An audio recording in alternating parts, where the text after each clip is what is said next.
Écoutez, camarades, hommes et femmes, ne baissent pas la tête.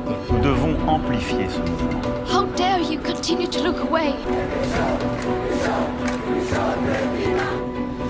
Vous avez vraiment voyagé dans la malle?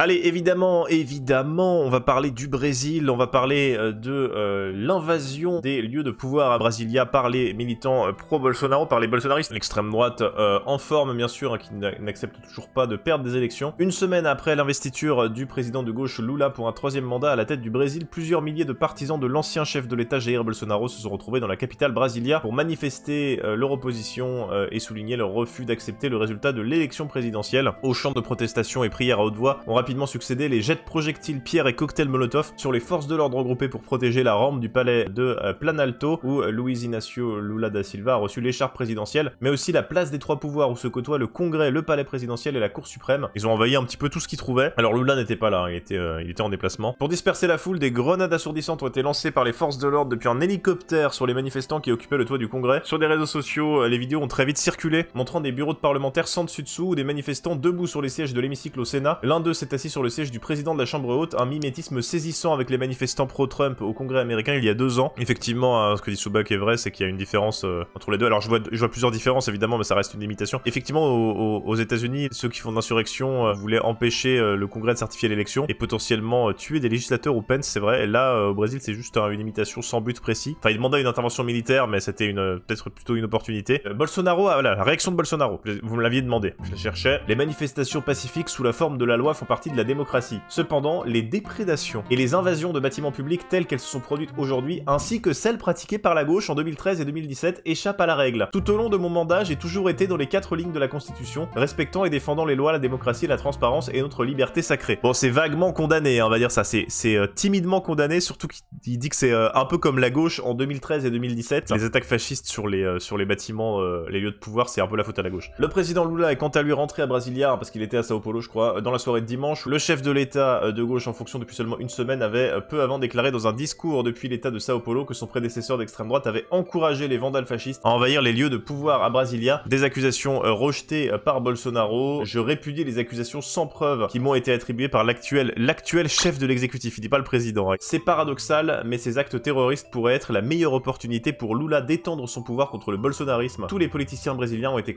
contraints de condamner l'action des manifestants. Si Lula l'utilise bien, il peut élargir son alliance au Congrès et s'offrir une sorte de lune de miel pour son gouvernement, ce qui semblait impossible il y a une semaine. Il doit se servir de cette opportunité pour renforcer sa coalition et créer une sorte de consensus national pour défendre la démocratie, confirme Paulo Abrao. Pour autant, alerte Mochirio, il est difficile d'affirmer que la démocratie va en sortir renforcée.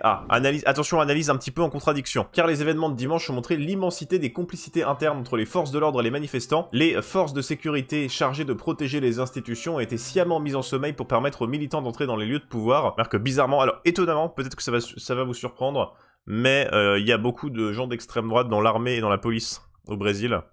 Au Brésil, attention, je parle pas d'autres pays, hein, bien sûr. Bon, écoutez, il faut qu'on parle de la réforme des retraites, là, les amis. Donc la présentation de la réforme des retraites, et vous avez ce magnifique logo. Alors je sais pas combien a coûté le logo de la réforme des retraites. Pour nos retraites, justice, équilibre, progrès, voilà, vous voyez comme quoi ça a plutôt l'air de gauche, hein. Peut-être qu'on s'est tous trompés sur cette réforme des retraites, on va voir. Nous l'avons dit, nous voulons préserver notre système de retraite par répartition, c'est-à-dire un système où ceux qui travaillent finance les pensions des retraités. Alors on va s'arrêter un instant sur le graphique. Alors il y a le protéger nos systèmes par répartition évidemment. Ah là là, mais regardez, on a de moins en moins de gens qui cotisent pour de plus en plus de retraités selon les projections. Donc c'est pour justifier ce recul de l'âge de départ. Mais t'inquiète pas, si tu fais mourir les gens au travail, ces chiffres vont peut-être pas se réaliser. Dire que cet équilibre n'est plus assuré n'est pas une posture.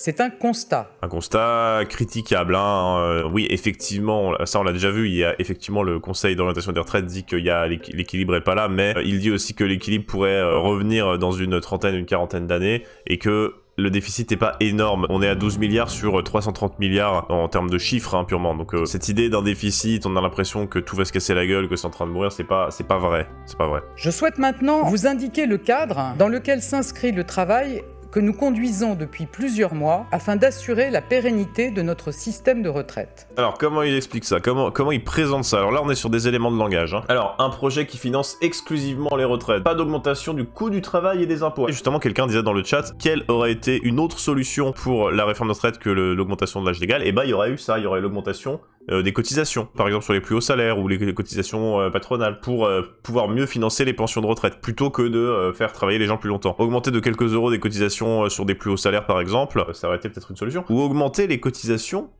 sur les plus bas salaires pour les patrons, pour les inciter à payer les gens mieux. Donc là, le coût du travail, évidemment, on parle plutôt de prix du travail à gauche, hein.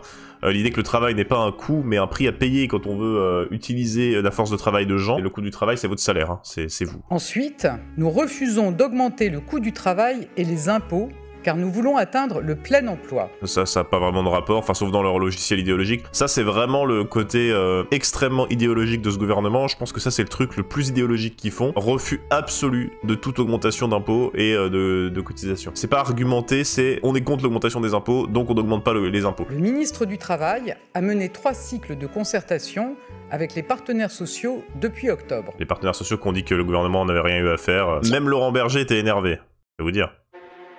Ce dialogue a été utile, car je suis certaine que l'échange, même en cas de désaccord sur des points importants, nous fait collectivement progresser. Bon, ça c'est le gros truc d'Elisabeth Borne. Ça, si vous avez la spécificité Elisabeth Borne, c'est de mettre en avant le dialogue. Pourquoi elle fait ça? Bah parce que 49.3, hein, pour éviter de paraître trop comme Madame 49.3, elle dit « Ah là, moi j'adore le dialogue, je suis une grosse fan de dialogue. » Bon, elle a dialogué avec eux, mais elle a rien changé. Le gouvernement a annoncé une réforme avec un recul de l'âge de départ. On a une réforme avec un recul de l'âge de départ. Ah, les 3 grands axes. Attendez, un projet pour l'équilibre de notre système de retraite, un projet de justice et un projet porteur de progrès. Bon, ça c'est purement de la langue de bois, hein. Vous avez l'astuce langue de bois que j'utilise parfois, c'est d'inverser les mots. Un projet pour le déséquilibre de notre système de retraite, un projet d'injustice et un projet porteur de conservatisme. Est-ce que quelqu'un serait pour ça? Non. Si le contraire est absurde, ça veut dire que le truc c'est des choses qui sont à peu près acceptées par tout le monde et donc que c'est pas intéressant de présenter ça comme une spécificité de leur projet. Dans un premier temps, chacun le sait, nous avions envisagé de repousser l'âge légal de la retraite à 65 ans,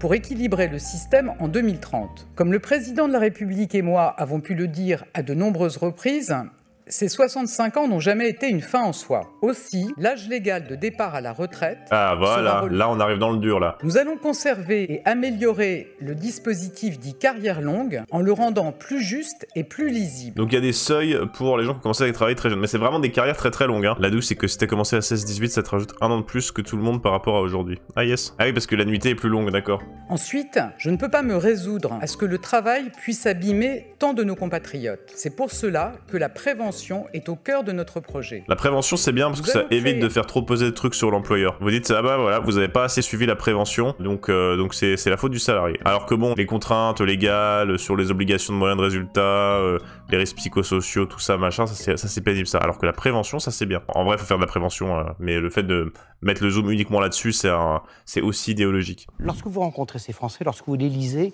est-ce que vous dites ils sont prêts à affronter une réforme aussi radicale que la réforme des retraites? Même Gilles Boulot, il dit que c'est une réforme radicale. Il y a Brigitte Macron qui parle là-dessus, je n'en sais rien, mais c'est comme ça. Ce que me disent les plus jeunes, simplement un point de réflexion, c'est qu'ils me disent, nous, de toute façon, on n'aura pas de retraite. Donc moi, ce que j'ai envie de dire aux jeunes, tout est fait pour que vous ayez une retraite. Ouais, bah c'était bien, c'était important cette prise de parole. Ça fait du bien aux Français, quoi. Enfin, on sent d'habitude un petit peu comme des enfants un petit peu perdus face à la complexité de la politique, mais on a un petit peu des figures comme Brigitte Macron qui viennent là, qui apparaissent dans la lumière, qui nous tendent la main à nous, les Français, les gens simples, et qui nous expliquent, bah en fait, on va vous faire travailler plus, mais ça aurait pu être pire.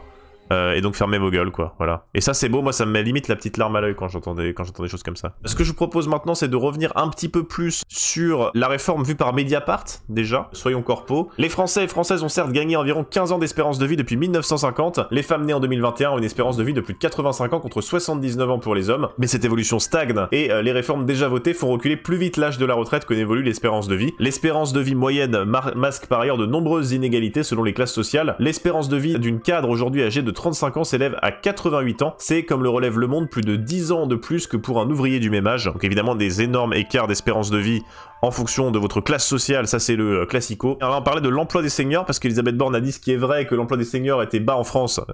Ça c'est totalement réel, hein, masterclass. Hein. Faire augmenter l'âge moyen de départ à la retraite aurait pu ne passer que par cette voie, augmenter la part des seniors dans les entreprises. Le taux d'emploi des 55-64 ans est seulement de 56% en France, bien moins que dans nombre de pays européens. Une des principales raisons de ce constat réside dans la politique des employeurs français qui préfèrent se séparer des plus de 55 ans au salaire plus important que les nouveaux venus sur le marché du travail, avec aussi souvent des dispositifs pour faire partir les gens plus tôt dans les entreprises, en disant si tu prends ta retraite maintenant, on te donne plein de thunes, comme ça tu te barres et on embauche des jeunes qui coûtent moins cher. Voilà, ça c'est des pratiques qui sont encore aujourd'hui courantes. Bien conscient de cette réalité, le gouvernement va mettre en place un index senior, où chaque entreprise devra rendre public la part de seniors dans ses effectifs, mais au-delà de ce caractère public et obligatoire, aucune sanction n'est prévue pour les entreprises les moins motivées pour garder les plus âgés. Donc ils sont obligés de mettre un index, mais ils sont pas obligés ils disent ah ouais, vous respectez pas l'index, ah bah mince. Zut, bah ça fait juste de la paperasse en fait, hein, c'est ce qui se passe, hein. Très bien, très bonne strat. Merci à tous et à toutes d'avoir regardé cette matinale dans une ambiance conviviale et décontractée. Je vous remercie de l'avoir suivi et je vous fais des poutous. Nous ne sommes pas égaux devant le travail. C'est vrai. On ne peut donc pas demander à chacun de travailler uniformément plus longtemps. C'est vrai, mais c'est pas ce que vous allez faire.